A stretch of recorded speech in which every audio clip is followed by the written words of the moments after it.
저 한국 배 지금 미친 거 아니야? 새벽에 호르무즈 해협이 봉쇄되자 전 세계 유조선은 동시에 멈춰 섰습니다. 이란의 경고 사격이 시작되고 전쟁 보험마저 끊기자 런던과 두바이, 싱가포르까지 같은 판단을 내렸습니다. 지금 저 바다를 통과하는 건 자살 행위라는 분석이 지배적이었으니까요. 각국 선사들은 속도를 낮췄고 결국 거대한 유조선들이 바다 위에서 줄줄이 정지하기 시작했습니다. 누구도 먼저 움직이지 못하는 정적이 이어졌습니다. 그런데 바로 그때 수백 척이 멈춘 해협 한가운데서 단 하나의 점이 반대로 움직이기 시작했습니다. 모두가 피하는 항로로 오히려 속도를 올려 들어간 겁니다. 그리고 그 배의 목적지는 대한민국이었습니다. 그날 새벽, 한국은 대체 무엇을 믿고 그 바다를 통과하고 있었던 걸까요? 시작 전 잠시. 여러분의 구독과 좋아요는 영상 제작에 큰 도움이 됩니다. 실제 상황입니다. 반복합니다. 실제 상황입니다. 새벽 2시였죠. 두바이 사무실이었습니다. 무전 소리가 울릴 때 저는 이미 모니터 앞에 있었죠. 손이 떨렸어요. 저는 칼 벡터입니다. 25년째 전쟁 해역을 분석하는 일을 하고 있죠. 걸프전, 이라크전, 예멘 내전. 바다가 멈추는 순간을 저는 수도 없이 봐왔습니다. 그런데 그날 새벽은 달랐어요. 미국과 이스라엘이 이란 핵시설을 공습했습니다. 제한적 타격이라는 분석이 나왔지만 저는 그 말을 믿지 않았죠. 이 지역에서 제한적 타격이란 없습니다. 항상 다음이 있었어요. 그리고 다음은 빠르게 왔습니다. 이란 혁명수비대의 발표가 전 세계 채널로 동시에 타전됐습니다. 호르무즈 해협을 통과하는 모든 선박을 공격한다. 저는 즉시 선박 추적 화면을 열었습니다. AIS. 전 세계 선박의 위치가 실시간으로 찍히는 시스템이죠. 화면 가득 빛나는 점들. 유조선, 컨테이너선, LNG선. 수백 척이 호르무즈 주변 해역에 몰려 있었습니다. 그 점들이 하나씩 멈추기 시작했어요. 하나, 둘, 셋. 처음에는 조심스럽게. 그러다 순식간이었습니다. 30만 톤짜리 초대형 유조선이 감속했습니다. 그 옆 LNG선도 멈췄죠. 컨테이너선들이 줄줄이 속도를 낮췄습니다. 국적이 달랐습니다. 선사가 달랐습니다. 하지만 선택은 하나였어요. 전부 멈췄습니다. 런던 보험시장이 호르무즈 해협 전쟁보험 인수를 즉시 중단했습니다. 세계 주요 선사들이 긴급 운항 정지 명령을 내렸죠. 보험이 없으면 선박은 움직일 수 없습니다. 그게 이 업계의 규칙이에요. 25년 동안 저는 그 규칙이 깨지는 것을 본 적이 없었습니다. 그때였습니다. 이란 혁명수비대 고속정이 파나마 국적 유조선에 경고 사격을 가했습니다. 선체에 탄흔이 생겼죠. 남아있던 선박들마저 완전히 멈췄습니다. 호르무즈 해협. 세계 원유의 30%가 통과하는 그 바다가 완전히 정지했습니다. 138척. 전부 멈춰 있었어요. 전쟁이 터지면 바다는 먼저 멈춥니다. 25년 동안 그 법칙은 단 한 번도 틀린 적이 없었습니다. 그날 새벽까지는요. 칼. 동료의 목소리였습니다. 이거 봐. 저는 동료가 가리키는 화면을 봤습니다. 수백 개의 정지된 점들 사이에서 딱 하나. 단 하나의 점이 움직이고 있었어요. 저 배 지금 뭐 하는 거야? 저는 화면을 확대했습니다. 눈을 의심했죠. 속도를 올리고 있어. 동료가 저를 봤습니다. 미친 거 아냐? 저는 바로 대답하지 않았어요. 화면에서 눈을 떼지 못했습니다. 수백 척이 멈춰 있는 바다. 전쟁이 선언된 해협. 보험이 끊긴 항로. 그 한가운데에서 홀로 앞으로 나아가는 점 하나. 아니야. 저는 천천히 말했습니다. 이건 뭔가 계산된 움직임이야. 저는 선박 정보를 조회했습니다. 데이터가 떴죠. 선박명. 이글벨로. 길이 336m. 적재량. 원유 200만 배럴. 스크롤을 내렸습니다. 목적지를 확인하는 순간이었어요. 사무실이 조용해졌습니다. 대한민국. 저는 다시 한번 확인했습니다. 틀리지 않았죠. 그날 새벽 저는 25년 만에 처음으로 그 법칙이 깨지는 장면을 봤습니다. 왜였을까요? 저는 그날 밤 집에 가지 않았습니다. 모니터 앞에 앉아 이글 벨로호의 점을 바라봤죠. 화면 속 수백 개의 정지된 점들 사이에서 그 하나의 점은 계속 움직이고 있었습니다. 흔들림 없이, 멈춤 없이. 저는 커피를 한 모금 마셨어요. 식어 있었습니다. 25년 동안 저는 전쟁 해역의 선박 움직임을 분석해왔습니다. 무모한 선장을 본 적도 있죠. 돈에 눈이 먼 선사를 본 적도 있습니다. 하지만 이건 달랐어요. 이건 무모함이 아니었습니다. 어딘가 다른 냄새가 났죠.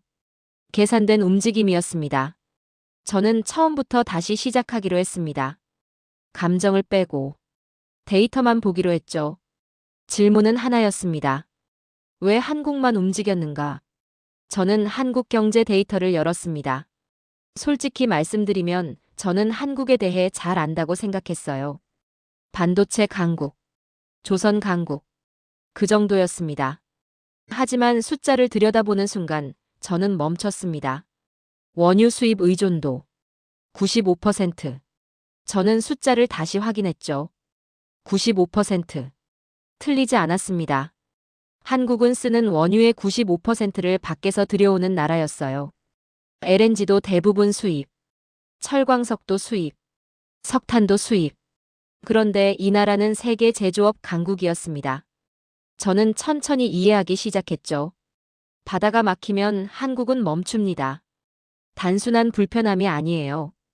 공장이 멈추고 전기가 끊기고 산업 전체가 정지하는 겁니다. 다른 나라들은 선택지가 있었습니다. 한국은 없었어요. 그래서 한국은 멈출 수 없는 나라였습니다. 저는 이번엔 한국 해운 데이터를 열었습니다. 규모를 확인하는 순간 또 멈췄죠. 세계 상위권이었습니다. 보유 선박수, 항로수, 운항 실적. 특히 중동 항로. 수십 년의 경험이 쌓여 있었어요. 호르무즈 해협은 한국 해운에게 낯선 바다가 아니었습니다. 수십 년 동안 반복해서 오간 항로였죠. 저는 비교 분석을 시작했습니다. 같은 상황에서 다른 나라들은 어떻게 했을까요? 일본이었습니다. AIS가 꺼졌습니다. 선박 위치를 숨겼죠. 드러나지 않겠다는 겁니다. 중국이었습니다. 외교 채널이 움직이기 시작했습니다. 이란과의 협상. 정치적 압박으로 길을 만들겠다는 거였죠. 유럽이었습니다. 항로를 바꿨습니다. 희망봉. 아프리카 남단을 돌아가는 겁니다. 2배 이상의 시간과 비용이 들어도 상관없었어요. 안전이 먼저였습니다. 인도였습니다. 기다렸습니다. 상황이 정리될 때까지 움직이지 않았죠. 그리고 한국이었습니다. 그냥 갔습니다. 저는 표를 한참 바라봤어요. 각 나라의 선택에는 모두 논리가 있었습니다. 일본은 숨었죠. 중국은 협상했습니다. 유럽은 돌아갔어요. 인도는 기다렸죠. 전부 이해가 됐습니다. 선택지가 있는 나라들의 선택이었습니다. 하지만 한국에는 선택지가 없었어요. 그래서 결론이 뭐야? 동료가 제 어깨 너머로 화면을 봤습니다. 저는 잠시 생각했습니다. 한국은 멈출 수 없는 나라야. 동료가 미간을 찌푸렸어요. 그래서 그냥 간 거라고? 그래. 저는 모니터를 바라봤습니다. 처음부터 그랬어. 동료가 잠시 침묵했죠. 저도 침묵했습니다. 화면 속 이글 벨로호의 점은 여전히 움직이고 있었어요. 흔들림 없이. 일직선으로. 저는 한국 해운 역사를 넘겼습니다. 1970년대부터 이어진 중동 항로. 전쟁이 있었던 해도, 위기가 있었던 해도, 한국 선박들은 계속 같은 항로를 지나갔습니다. 수십 년 동안 단 한 번도 그 선택이 바뀌지 않았죠. 저는 그 순간 처음으로 이 사건의 본질을 봤습니다. 이건 전략이 아니었습니다. 이건 문화였어요. 수십 년 동안 같은 선택을 반복한 나라. 그리고 그 선택이 몸에 밴 사람들. 그날 새벽 이글 벨로호의 선장도 아마 오래 고민하지 않았을 겁니다. 이미 수십 번 해온 선택이었으니까요. 저는 자리에서 일어나 창밖을 봤습니다. 두바이의 새벽이 밝아오고 있었어요. 그런데 아직 모르는 게 있었습니다. 왜 한국이 멈출 수 없는지는 이해했습니다. 하지만 왜 이란은 공격하지 않았을까요? 수백 척 중 가장 눈에 띄는 표적이었습니다. 그런데 이란은 그 배를 그냥 통과시켰죠. 그 질문이 머릿속을 떠나지 않았어요. 저는 새벽 내내 자료를 뒤졌습니다. 이란이 왜 공격하지 않았는지 그 질문을 붙들고 있었죠. 단순한 외교 관계로는 설명이 안 됐습니다. 뭔가 더 깊은 곳에 답이 있을 것 같았어요. 저는 방향을 바꿨습니다. 현재가 아니라 과거를 뒤지기로 했죠. 그리고 거기서 발견했습니다. 탱커 전쟁. 1980년대였습니다. 이란과 이라크가 전쟁을 벌이던 시절이었죠. 페르시아만은 말 그대로 불타고 있었습니다. 양측 모두 상대방의 경제를 무너뜨리기 위해 유조선을 공격했어요. 민간 선박을 가리지 않았습니다. 그냥 보이는 것은 다 쐈죠. 8년 동안 500척이 피격됐습니다. 세계 해운 시장은 완전히 무너졌어요. 로이드 보험이 페르시아만 전 구간 보험 인수를 거부했습니다. 서방 선사들이 항로를 포기했죠. 희망봉으로 돌아가거나 아예 중동 원유를 끊거나 선택지는 두 가지였습니다. 저는 그 시절 항로 데이터를 열었어요. 그리고 멈췄습니다. 한국 유조선들이 있었습니다. 페르시아만 한복판에 전쟁이 벌어지는 동안에도 항로를 유지하고 있었죠. 저는 데이터를 다시 확인했습니다. 틀리지 않았어요. 서방 선사들이 전부 빠져나간 그 바다에서 한국 선박들은 계속 운항하고 있었습니다. 밤마다 바다 위에서 불빛이 올라왔습니다. 배가 타고 있다는 뜻이었죠. 그래도 한국 선박들은 갔습니다. 저는 선원 인터뷰 기록을 찾아냈어요. 오래된 자료였습니다. 당시 페르시아만을 오간 한국 선원들의 증언이 담긴 기록이었죠. 저는 번역본을 펼쳤습니다. 한 노인 선원의 증언이었습니다. 밤마다 불빛이 보였습니다. 배가 타고 있었습니다. 저는 천천히 읽었어요. 동료들이 말렸습니다. 저도 무서웠습니다. 다음 줄이었습니다. 그래도 갔습니다. 저는 거기서 멈췄습니다. 한참 동안 그 문장을 바라봤죠. 그리고 기록 속 질문을 찾았어요. 왜요? 노인 선원의 대답이었습니다. 우리가 가져가지 않으면 공장이 멈추니까요. 저는 자리에서 일어났습니다. 사무실 안을 천천히 걸었어요. 그 한 문장이 머릿속을 떠나지 않았죠. 우리가 가져가지 않으면 공장이 멈춥니다. 이건 영웅담이 아니었습니다. 거창한 애국심도 아니었어요. 그 노인 선원은 단지 자기 일을 했던 겁니다. 공장이 멈추면 사람들이 일자리를 잃는다. 그래서 갔다. 그게 전부였죠. 그런데 저는 그 단순함에서 뭔가 묵직한 것을 느꼈습니다. 동료가 제 옆에 왔어요. 칼 왜 돌아가지 않았겠어? 그 바다에서. 저는 인터뷰 기록을 건넸습니다. 동료가 읽었죠. 그리고 아무 말도 하지 않았어요. 저도 아무 말도 하지 않았습니다. 잠시 후 동료가 기록을 내려놓으며 중얼거렸어요. 공장이 멈추니까. 그래. 저는 창밖을 바라봤습니다. 그게 이유였어. 저는 두 번째 깨달음을 얻었죠. 첫 번째는 한국이 멈출 수 없는 나라라는 거였습니다. 그건 구조의 문제였어요. 자원이 없으니 바다를 뚫어야 한다. 논리의 문제였죠. 하지만 두 번째는 달랐습니다. 이건 용기가 아니었어요. 이건 책임이었습니다. 불타는 바다를 건너간 그 선원들은 영웅이 되려 했던 게 아니었습니다. 그냥 자기 자리를 지킨 거였죠. 공장이 멈추면 안 되니까. 사람들이 일자리를 잃으면 안 되니까.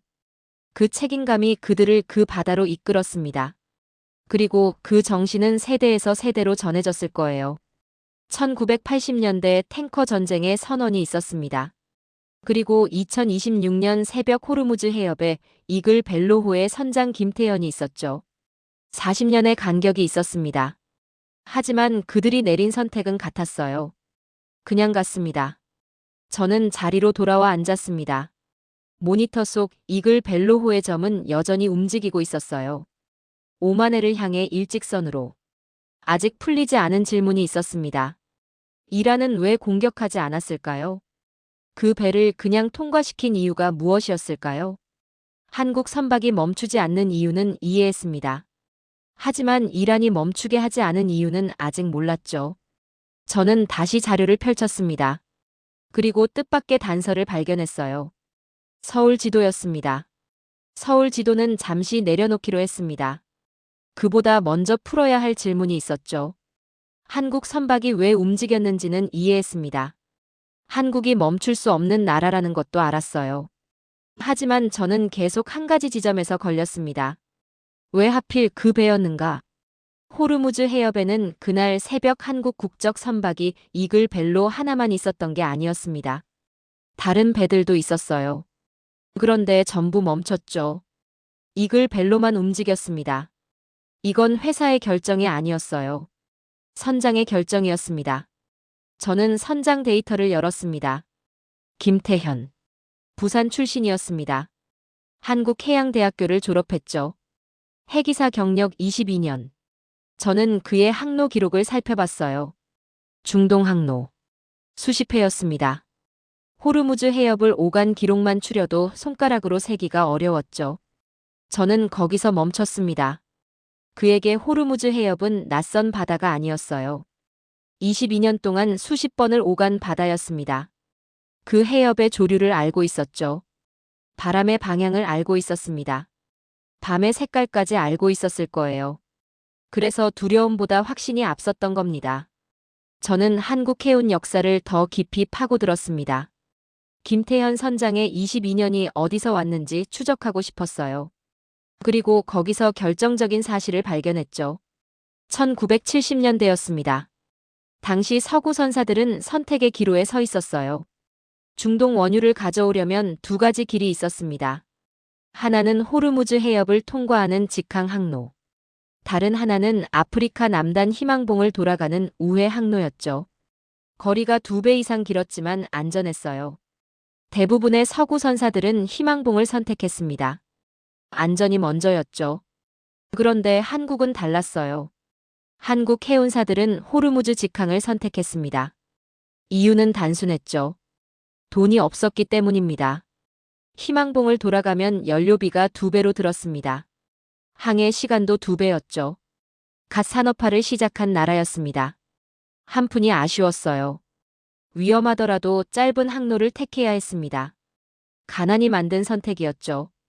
위험한 길이었습니다. 그런데 그 선택은 한 번으로 끝나지 않았어요. 칼. 동료가 제 화면을 들여다봤습니다. 그러면 그게 계속 이어진 거야? 그래. 저는 항로 기록을 넘겼습니다. 1970년대, 1980년대, 1990년대, 2000년대, 수십 년이었습니다. 한국 선원들은 같은 바다를 같은 항로로 계속 지나갔습니다. 탱커 전쟁 때도 그랬어요. 걸프전 때도 그랬습니다. 위기가 올 때마다 다른 나라 선사들은 항로를 바꿨죠. 하지만 한국은 바꾸지 않았습니다. 그 항로가 몸에 밴 거였어요. 저는 잠시 눈을 감았습니다. 머릿속으로 그날 새벽을 그려봤어요.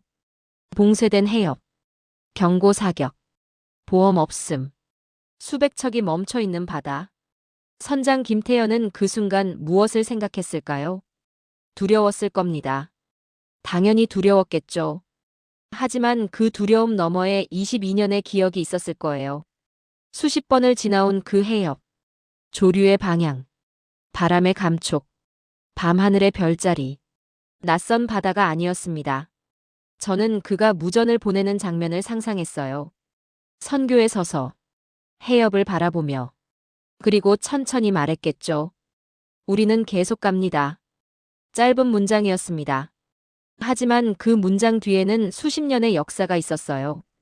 가난했던 시절 위험한 항로를 선택했던 선배들이 있었습니다. 탱커 전쟁의 불빛 속에서도 멈추지 않았던 선원들이 있었죠. 그리고 그 정신을 이어받은 김태현이 있었어요. 칼 저 선장 제정신이야? 동료가 중얼거렸습니다. 저는 잠시 생각했어요. 아니. 저는 천천히 말했습니다. 제정신이야. 동료가 저를 봤죠. 그래서 저 결정을 내린 거야. 제정신인 사람이 내린 결정이었습니다. 22년의 경험이 있는 사람. 수십 번 그 바다를 건넌 사람. 그리고 자기가 멈추면 무슨 일이 벌어지는지 누구보다 잘 아는 사람이 내린 결정이었어요. 저는 모니터를 바라봤습니다. 이글 벨로호의 점은 여전히 움직이고 있었죠. 그런데 아직 풀리지 않은 질문이 남아 있었습니다. 선장이 왜 갔는지는 이해했어요. 한국이 왜 멈출 수 없는지도 알았습니다. 하지만 이란은 왜 그 배를 공격하지 않았을까요? 저는 다시 서울 지도를 열었습니다. 강남. 그리고 그 한복판에 있는 도로 이름 하나. 테헤란로. 테헤란로. 저는 그 이름을 화면에 띄워놓고 한참 바라봤습니다. 서울 강남 한복판에 있는 도로였죠. 처음엔 단순한 도로 이름이라고 생각했어요. 어느 나라든 외국 도시 이름을 딴 도로 하나쯤은 있으니까요. 그냥 넘어가려 했습니다. 그런데 뭔가 걸렸어요. 테헤란. 이란의 수도입니다. 그리고 지금 한국 선박을 공격하지 않은 나라의 수도였죠. 우연이라고 하기엔 너무 직접적이었어요. 저는 자료를 파고들기 시작했습니다. 그리고 1977년에서 멈췄습니다. 그해 테헤란 시장이 서울을 방문했습니다. 당시 이란은 중동에 떠오르는 강국이었죠. 팔레비 왕조, 석유 달러, 중동의 팔이라 불리던 시절이었습니다. 그 테헤란의 시장이 서울에 왔어요. 그리고 제안을 했죠. 서울에 테헤란의 이름을 딴 도로를 만들자. 서울은 수락했습니다. 그리고 이란 수도에도 서울로가 생겼죠. 도로 하나씩 교환한 겁니다. 작은 제스처였어요. 하지만 저는 그 뒤를 더 파고들었습니다. 왜 하필 서울이었을까요? 왜 한국이었을까요? 답은 1970년대 중동 건설 현장에 있었습니다. 저는 당시 기록들을 열었어요. 이란 곳곳에 한국 기업들이 들어가 있었습니다. 도로, 항만, 발전소, 정유시설. 한국 건설사들이 이란 전역에서 일하고 있었죠. 섭씨 50도의 사막이었습니다. 물도 부족했어요. 모래바람이 장비를 망가뜨렸습니다. 그런데 한국인들은 약속한 날짜를 지켰습니다. 저는 당시 이란 발주처의 평가 기록을 찾아냈어요. 짧은 문장이었죠. 한국인은 약속을 지킨다. 저는 그 문장 앞에서 멈췄습니다. 화려한 표현이 없었어요. 긴 설명도 없었죠. 단 한 줄이었습니다. 하지만 그 한 줄이 모든 것을 말하고 있었어요. 칼. 동료가 제 화면을 들여다봤습니다. 설마 그래서 공격 안 한 거라고? 저는 바로 대답하지 않았어요. 자료를 더 넘겼습니다. 1979년이었습니다. 이란 혁명이 일어났어요. 팔레비 왕조가 무너졌죠. 호메이니가 집권했습니다. 서방 국가들이 일제히 이란에서 철수했어요. 미국, 영국, 프랑스, 독일. 기업들이 짐을 쌌습니다. 외교관들이 떠났죠. 이란은 순식간에 국제사회에서 고립됐습니다. 한국은 남았습니다. 저는 그 사실을 2번 확인했어요. 틀리지 않았습니다. 혁명 이후에도 한국 기업들은 이란에서 계속 일했습니다. 건설을 이어갔죠. 원유 수입도 계속했어요. 조용했습니다. 거창한 선언도 없었죠. 그냥 하던 일을 계속했습니다. 서방이 등을 돌린 나라에서 한국은 등을 돌리지 않았어요. 그게 10년이 됐습니다. 20년이 됐죠. 30년이 됐습니다. 이란 혁명 수비대가 창설되고 이란 다시 이라크 전쟁이 벌어지고 국제 제재가 쌓이고 세상이 바뀌는 동안에도 한국과 이란 사이의 거래는 끊이지 않았어요. 50년이었습니다. 칼 가능성이 있어? 동료가 물었죠. 저는 천천히 말했어요. 아니. 동료가 저를 봤습니다. 아마 그게 맞아. 저는 모니터를 바라봤습니다. 모든 퍼즐이 맞춰지고 있었어요. 이란 혁명 수비대가 그날 새벽 수백 척의 선박을 향해 경고 사격을 가했습니다. 파나마 유조선을 공격했죠. 하지만 이글 벨로는 건드리지 않았어요. 이건 우연이 아니었습니다. 사막에서 함께 땀 흘린 사람들이 있었습니다. 섭씨 50도의 모래바람 속에서 약속을 지킨 사람들이 있었죠. 혁명이 나도 떠나지 않은 사람들이 있었어요. 그 50년의 기억이 그날 새벽 호르무즈 해협에서 작동하고 있었던 겁니다. 저는 서울 지도를 다시 열었습니다. 테헤랄로를 바라봤어요. 강남 한복판을 가로지르는 그 도로. 1977년 테헤란 시장이 서울에 와서 제안한 그 도로. 저는 그 도로가 단순한 이름이 아니라는 걸 이제 알았습니다. 그건 50년 신뢰의 표식이었어요. 도로 하나가. 동료가 중얼거렸습니다. 그 배를 지킨 거야? 저는 고개를 끄덕였습니다. 도로 하나가 아니야. 저는 천천히 말했어요. 50년이야. 사막에서 흘린 땀이었습니다. 지킨 약속이었죠. 혁명 후에도 남아있던 사람들이었어요. 그 모든 것이 쌓여서 50년이 됐습니다. 그리고 그 50년이 그날 새벽 이글 벨로우를 지나가게 했죠. 저는 자리에 기대어 눈을 감았습니다.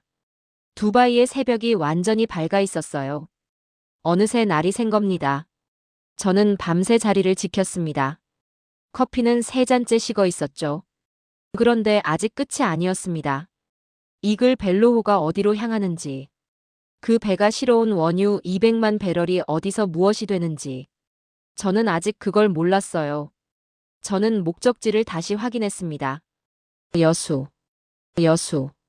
저는 그 이름을 처음엔 그냥 지나쳤습니다. 한국 남해안의 항구 도시. 그 정도로만 알고 있었죠. 하지만 뭔가 걸렸어요. 원유 200만 배럴이 향하는 목적지치고는 너무 조용한 이름이었습니다. 저는 여수를 검색했습니다. 그리고 멈췄어요. 여수국 가산업단지. 저는 화면을 천천히 읽어 내려갔습니다. 세계 최대 규모의 석유화학 단지 중 하나였죠. 정유공장, 화학공장, 에너지 저장시설, 크래커. 수십 개의 플랜트가 밀집해 있었습니다. 면적만 해도 어마어마했어요. 저는 규모를 실감하지 못했습니다. 숫자로는 이해가 안 됐죠. 그래서 지도를 열었어요. 위성 사진이었습니다. 한국 남해안 끝자락. 바다와 맞닿은 그 땅 위에 파이프라인이 거미줄처럼 얽혀 있었습니다. 탱크들이 줄지어 서 있었죠. 굴뚝에서 연기가 올라오고 있었어요. 저는 그 사진을 한참 바라봤습니다. 이글 벨로호가 향하는 곳이 여기였습니다. 원유 200만 배럴이 풀리는 곳이었죠. 저는 정제 과정을 따라가기 시작했어요. 원유가 정제탑에 들어갑니다. 온도에 따라 분리되죠. 가장 먼저 나오는 건 휘발유였습니다. 그 다음 경유, 항공유, 그리고 나프타가 나왔어요. 저는 나프타에서 멈췄습니다. 나프타. 석유화학의 출발점이었죠. 나프타가 크래커에 들어가면 분해됩니다. 에틸렌, 프로필렌, 벤젠. 기초 화학 원료들이 쏟아져 나왔어요. 저는 그 원료들이 어디로 가는지 추적했습니다. 에틸렌은 합성수지가 됐습니다. 플라스틱의 원료였죠. 프로필렌은 자동차 부품이 됐어요. 범퍼, 내장재, 계기판. 벤젠은 합성섬유가 됐습니다. 옷이 됐죠. 가방이 됐어요. 저는 계속 따라갔습니다. 칼. 동료가 제 화면을 들여다봤어요. 어디까지 가는 거야? 끝까지. 저는 멈추지 않았습니다. 화학 원료는 전자제품으로 흘러 들어갔습니다. 스마트폰 케이스, 노트북 외장재, 서버 부품. 그리고 저는 거기서 또 멈췄어요. 반도체였습니다. 반도체 제조 공정에는 수백 가지 화학물질이 필요합니다. 그 상당수가 석유화학에서 나왔어요. 세정제, 포토레지스트, 에천트. 원유에서 출발한 물질들이 반도체 공장 안으로 들어가고 있었죠. 저는 화면에서 눈을 들었습니다. 잠깐. 동료가 중얼거렸어요. 그 말은. 저는 동료를 봤습니다. 그 배 한 척이 멈추면 동료의 목소리가 낮아졌죠. 한국 산업이 멈춘다는 뜻이야. 그게 다가 아니야. 저는 천천히 말했습니다. 저는 한국 반도체 수출 데이터를 열었어요. 세계 메모리 반도체 시장 점유율. 화면에 숫자들이 떴습니다. 저는 그 숫자들을 동료에게 보여줬죠. 동료가 말이 없었습니다. 한국 반도체가 없으면 스마트폰이 멈춥니다. 노트북이 멈추죠. 서버가 멈춥니다. 자동차의 전자 제어 시스템이 멈춰요.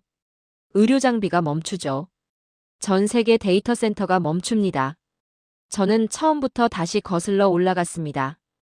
호르무즈 해협, 이글 벨로호, 원유 200만 배럴, 여수 산업단지, 정제, 나프타, 화학원료, 반도체, 세계. 저는 그 연결고리를 화면에 쭉 써내려갔어요. 처음과 끝을 바라봤습니다. 호르무즈 해협에서 출발해서 전 세계 산업으로 끝났죠. 그 시작점에 이글 벨로호가 있었습니다. 저는 자리에 등을 기댔어요. 이건 단순한 유조선 이야기가 아니었습니다. 전쟁 해역을 뚫고 지나간 배 한 척의 무용담이 아니었죠. 저는 그렇게 생각하고 있었어요. 하지만 아니었습니다. 이건 세계 산업 공급망의 이야기였습니다. 그 공급망의 첫 번째 고리, 가장 앞에 있는 고리. 그게 호르무즈 해협을 지나는 원유였죠.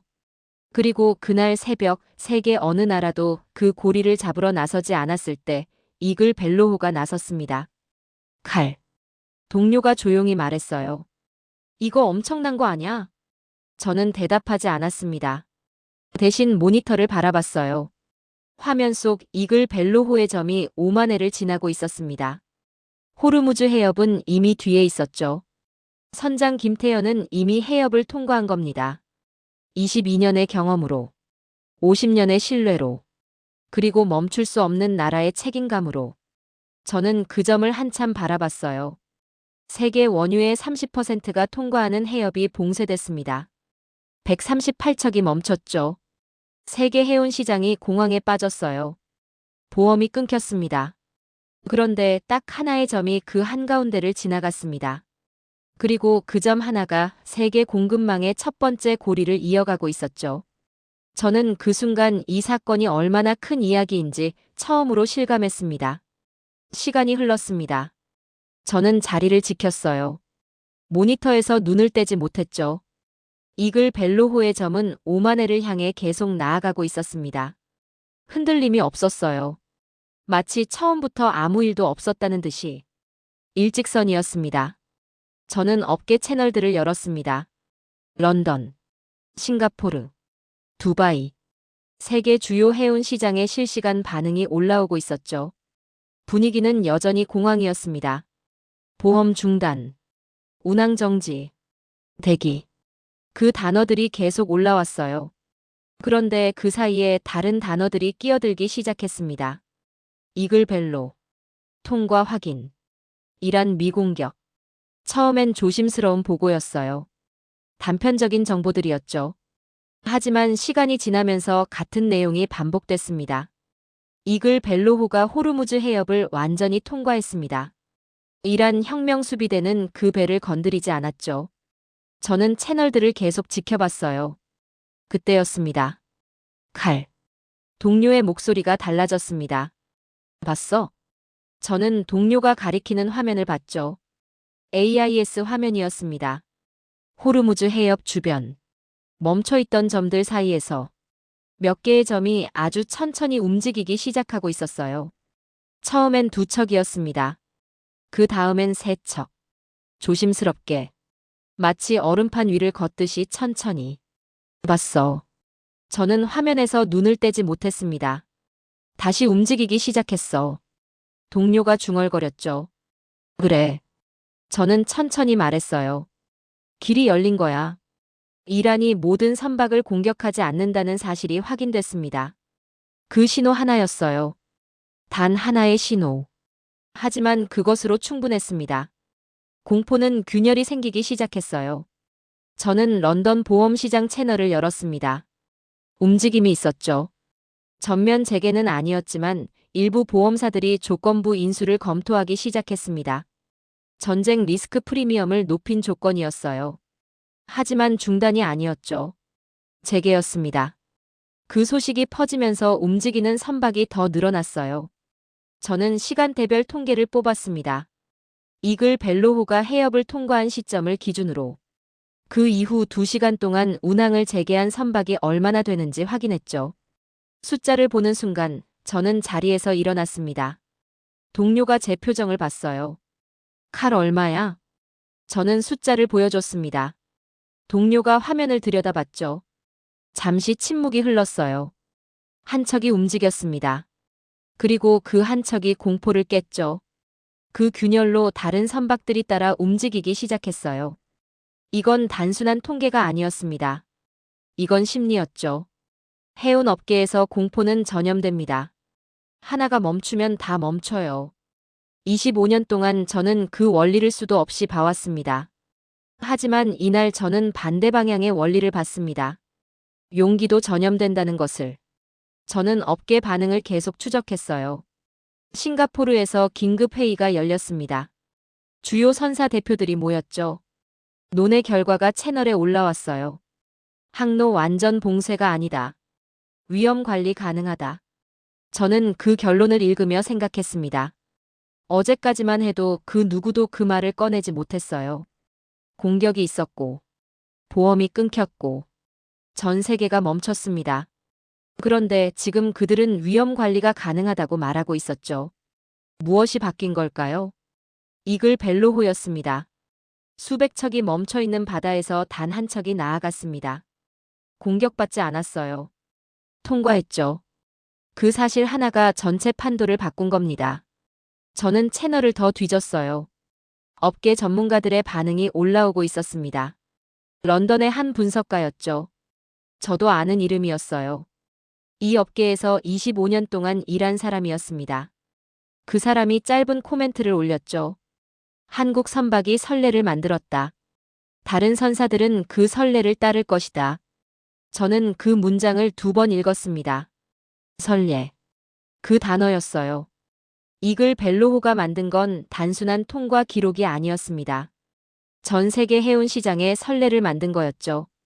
아무도 감히 먼저 움직이지 못하던 그 순간에 먼저 나선 겁니다.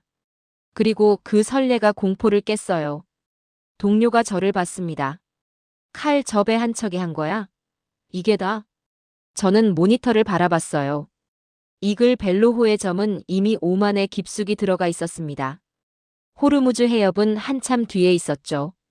선장 김태현은 그 모든 것을 알고 있었을까요? 자신이 만든 선례가 얼마나 큰 파장을 일으키는지 아마 몰랐을 겁니다. 그냥 갔겠죠. 22년 동안 해온 것처럼. 그냥. 응.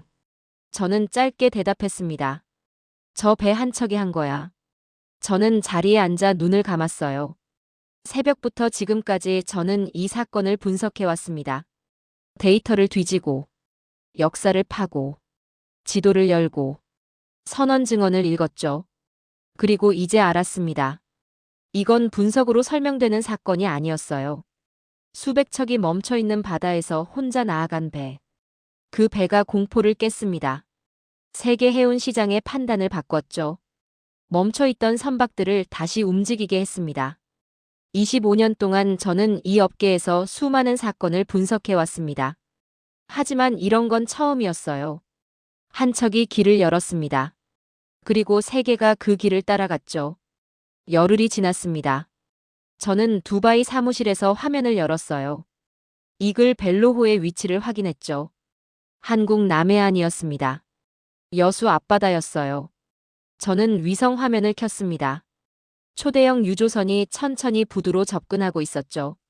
336m의 선체가 항구 안으로 들어오고 있었습니다. 저는 그 장면을 말없이 바라봤어요. 열흘 전 새벽이었습니다. 전쟁이 선언된 해협에서 그 배가 홀로 속도를 올리던 그 순간이 아직도 생생했죠. 수백 척이 멈춰있던 바다. 그 한가운데를 뚫고 나아가던 점 하나. 저는 그 점을 밤새 바라봤습니다. 그리고 이제 그 점이 목적지에 닿았어요. 파이프라인이 연결됐습니다. 하역이 시작됐죠. 원유 200만 배럴이 이글 벨로호의 선체에서 여수 산업단지로 흘러들어가기 시작했습니다. 저는 그 장면을 보면서 머릿속으로 그 원유가 어디로 가는지 따라갔어요. 정제탑으로 들어갑니다. 분리됩니다. 휘발유, 경유, 항공유, 나프타. 그리고 나프타는 크래커로 들어가죠. 에틸렌, 프로필렌, 벤젠, 화학 원료들이 쏟아져 나옵니다. 그 원료들은 공장으로 흘러들어가요. 자동차 부품이 됩니다. 전자제품이 되죠. 그리고 반도체가 됩니다. 그 반도체는 세계로 갑니다. 저는 그 연결고리의 처음과 끝을 바라봤어요. 호르무즈 해협에서 시작해서 전 세계 산업으로 끝나는 그 고리. 그 첫 번째 연결이 이글 벨로호였습니다. 그래서 결론이 뭐야? 동료가 제 옆에 와서 물었습니다. 동료도 열흘째 이 사건을 함께 추적해온 사람이었죠. 저는 바로 대답하지 않았어요. 화면을 바라봤습니다. 여수부두에서 하역이 계속되고 있었죠. 잠시 침묵이 흘렀습니다. 한국은 멈출 수 없는 나라야. 동료가 저를 봤어요. 저는 천천히 말을 이어갔습니다. 자원이 없는 나라였습니다. 땅도 좁았죠. 강대국도 아니었어요. 지도에서 찾으려면 한참 들여다봐야 하는 나라였습니다. 그런데 그 나라는 세계 제조업의 한 축을 담당하고 있었어요. 반도체를 만들고, 선박을 만들고, 자동차를 만들었죠. 그 모든 것이 바다에서 시작됐습니다. 바다가 막히면 한국은 멈춰요. 그래서 한국은 멈출 수 없었습니다. 그래서 멈추지 않았죠. 1970년대 가난했던 시절부터 탱커 전쟁의 불빛 속에서도 그리고 2026년 2월의 새벽에도 그 선택은 한 번도 바뀌지 않았습니다. 저는 이 열흘 동안 많은 것을 들여다봤어요. 데이터를 뒤졌습니다. 역사를 파고들었죠. 선언의 증언을 읽었어요. 테헤랄로의 역사를 추적했습니다. 여수 산업단지의 공급망을 따라갔죠. 그런데 결국 제가 발견한 건 숫자가 아니었어요. 사람이었습니다. 섭씨 50도의 사막에서 약속을 지킨 사람들이 있었습니다. 불타는 페르시아만에서 돌아가지 않은 선원들이 있었죠. 혁명이 나도 남아있던 사람들이 있었어요. 그리고 전쟁이 선언된 새벽에 무전을 보낸 선장 김태현이 있었습니다. 그들은 영웅이 되려 하지 않았어요. 그냥 자기 자리를 지켰을 뿐이었죠. 저는 그 단순함이 오히려 무겁게 느껴졌습니다. 거창한 구호가 없었어요. 화려한 선언도 없었죠. 공장이 멈추면 안 되니까. 사람들이 일자리를 잃으면 안 되니까. 그래서 갔습니다. 그게 전부였어요. 25년 동안 저는 전쟁 해역을 분석해왔습니다. 수많은 나라의 선택을 봐왔죠. 숨는 나라가 있었어요. 협상하는 나라가 있었습니다. 돌아가는 나라가 있었죠. 기다리는 나라가 있었어요. 그런데 그냥 가는 나라는 처음이었습니다. 그것도 한 번이 아니었어요. 수십 년 동안 같은 선택을 반복한 나라였죠. 그 반복이 문화가 됐습니다. 그 문화가 사람들의 몸에 밴 거였어요. 그래서 선장 김태현은 그날 새벽 오래 고민하지 않았을 겁니다. 이미 수십 번 해온 선택이었으니까요. 동료가 화면을 바라봤어요. 칼. 동료가 조용히 말했습니다. 우리 이 분석 보고서 써야 하지 않아? 저는 잠시 생각했어요. 써야죠. 저는 천천히 말했습니다. 그런데 숫자로는 다 못 써요. 동료가 저를 봤습니다. 이건 숫자 너머의 이야기니까요. 저는 다시 화면을 바라봤어요. 여수부두에서 하역이 계속되고 있었습니다.